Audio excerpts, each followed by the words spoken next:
Jumpa lagi dengan saya, Arif Setiawan. Kali ini kita akan membahas tentang ciri-ciri perusahaan yang memiliki fundamental baik. Cara melihat perusahaan berfundamental baik bisa dari laporan keuangannya. Pertama kita melihat yaitu adanya yang namanya pendapatan. Pendapatan sendiri yaitu hasil dari penjualan barang atau jasa kepada konsumen lalu menerima uang dari konsumen, itu namanya pendapatan ya.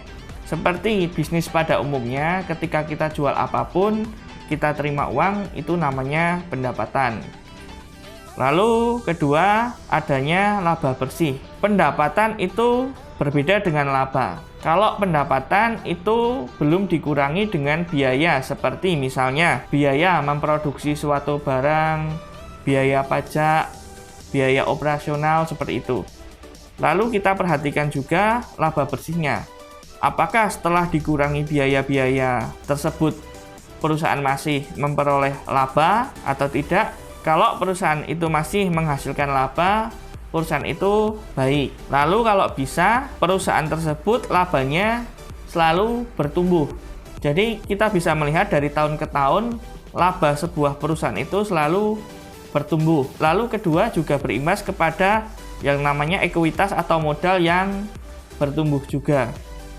Jadi ketika kita memperoleh keuntungan misalnya, maka modal kita juga otomatis akan bertambah. Lalu yang ketiga, memiliki rasio yang sehat, diantaranya yaitu adalah NPM, kalau bisa yaitu di atas 10% atau net profit marginnya di atas 10%, artinya margin dari perusahaan itu perputarannya cukup bagus. Lalu kedua, kalau bisa rasio return on equity atau ROE-nya di atas 15, atau saat kemarin COVID, kalau misalnya turun itu tidak terlalu besar ya. Lalu ROE-nya kalau bisa di atas 15% ya. Lalu selanjutnya yaitu DER, rasio hutang, debt equity ratio kalau bisa di bawah 1. Semakin kecil DER itu semakin bagus.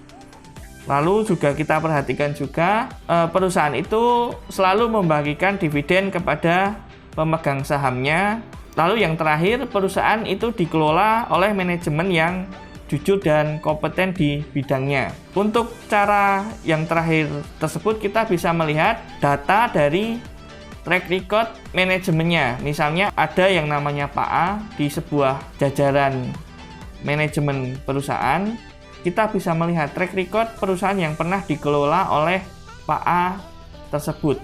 Kurang lebih seperti itu. Lalu bisa juga kita melihat dari, kalau sekarang dari sosial medianya, mungkin beberapa jajaran manajemen tersebut memiliki akun sosial media, kita bisa melihat juga aktivitas sehari-hari. Kurang lebih kita bisa menilai dari aktivitas yang dilakukan para jajaran manajemen.